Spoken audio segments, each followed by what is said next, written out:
It's a strange thing that can happen in our stock market. A company announces wonderful news, a stock split, a bonus issue, and yet you look at your portfolio and it's taken a sudden, sharp nosedive. So what on earth is going on here? Well, this isn't some great market mystery. It's a real, hidden flaw right in the plumbing of the Indian financial system. Today, we're going to pull back the curtain on this so-called corporate action paradox. So here's how we'll break it all down. First, we'll look at this strange paradox of good news turning bad. Then we'll get right to the heart of the problem, something called the custody gap. We'll see the tremendous stress this puts on the whole system, look at the solution that, frankly, the rest of the world already uses, and finally talk about the immense potential we can unlock by simply fixing it.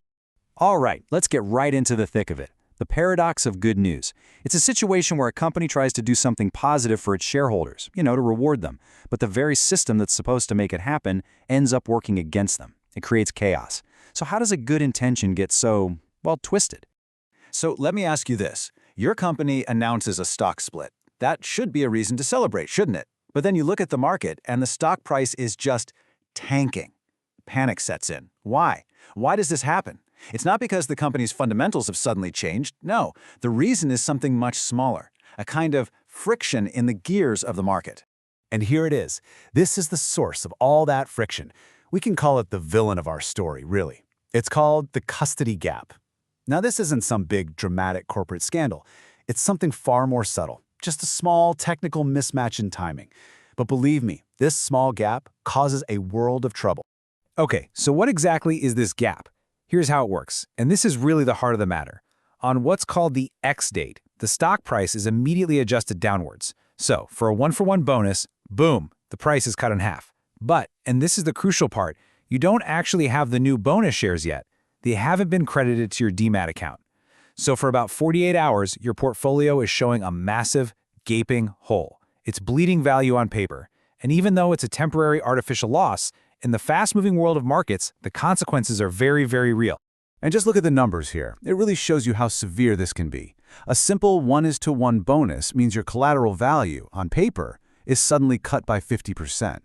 Now imagine a 1:10 split. That's a 90% shortfall. A 90% hole appears in your collateral overnight.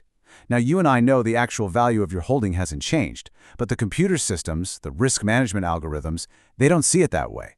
They see a massive drop, and that's what triggers a disastrous domino effect.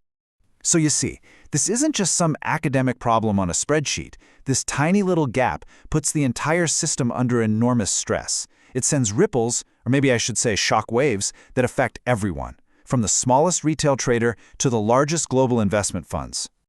Let's start with the retail investor, particularly those who use margin funding.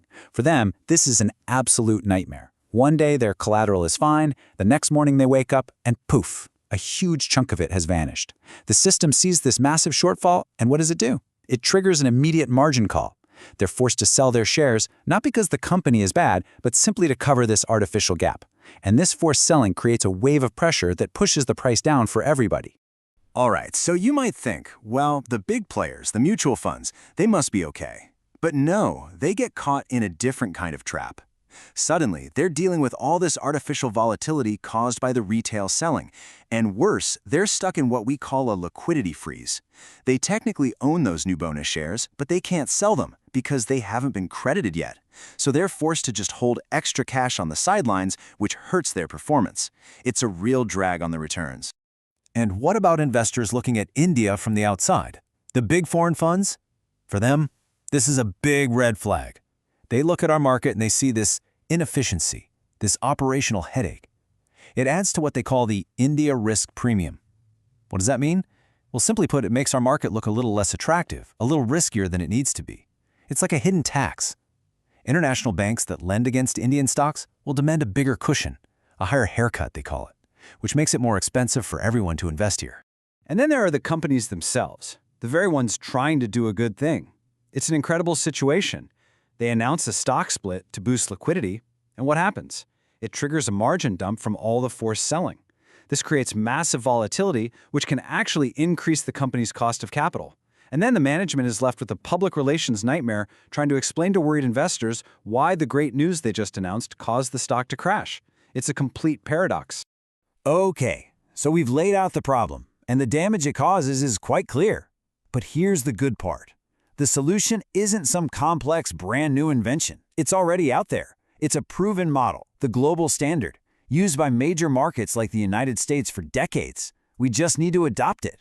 And the core idea behind this solution is just plain common sense. It's this. A stock's price should not be adjusted downwards until the new bonus or split shares are actually physically in the investor's DMAT account. Simple as that. You don't create that artificial gap in the first place. So let's walk through how this elegant solution actually works. It's called the deferred ex-date mechanism. First, on the record date, the company figures out who the shareholders are. Critically, the price does not drop.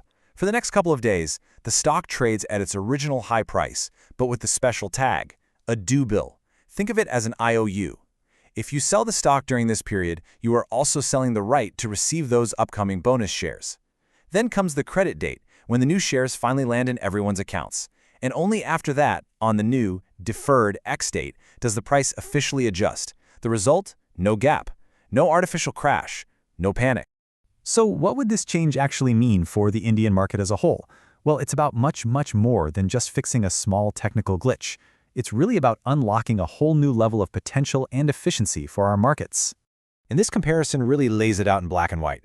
Our current ex-date first system, well, it prioritizes a kind of false simplicity in the price, but at the cost of stability. It creates margin calls, freezes liquidity, and ends up punishing investors. The proposed deferred ex-date system completely flips this around. It prioritizes what really matters, systemic stability. It eliminates those margin calls, it keeps the market liquid, and it protects investors. The choice seems pretty clear, doesn't it? And the beautiful thing is, this is a win for absolutely everyone. For retail investors, that terrifying margin crash is gone. For our domestic institutions, that liquidity freeze is thawed out. For foreign investors, that unnecessary inefficiency tax is removed. And importantly, it would encourage companies with high-priced stocks to finally split them, making some of our best blue-chip names much more accessible for the average person to invest. You know, this is about more than just market mechanics. It's about perception, about our place in the world. As the argument goes, and I quote, this reform would signal India's maturity as a global financial hub, prioritizing market depth and institutional efficiency over legacy operational constraints. It's a powerful statement. It's about moving beyond old ways of doing things and stepping up to a truly global standard. So, where does this leave us? In India, we have built some of the fastest, most technologically advanced markets in the world. T+1 settlement is a reality. We're even talking about T+0. But being a true global leader isn't just about speed. It's about robustness, stability, and trust. Fixing these hidden frictions, these paradoxes, it feels like it might just be the final piece of the puzzle. It's what will make our market not just fast, but truly sophisticated. The question really isn't if we should do this. The question is, why wait?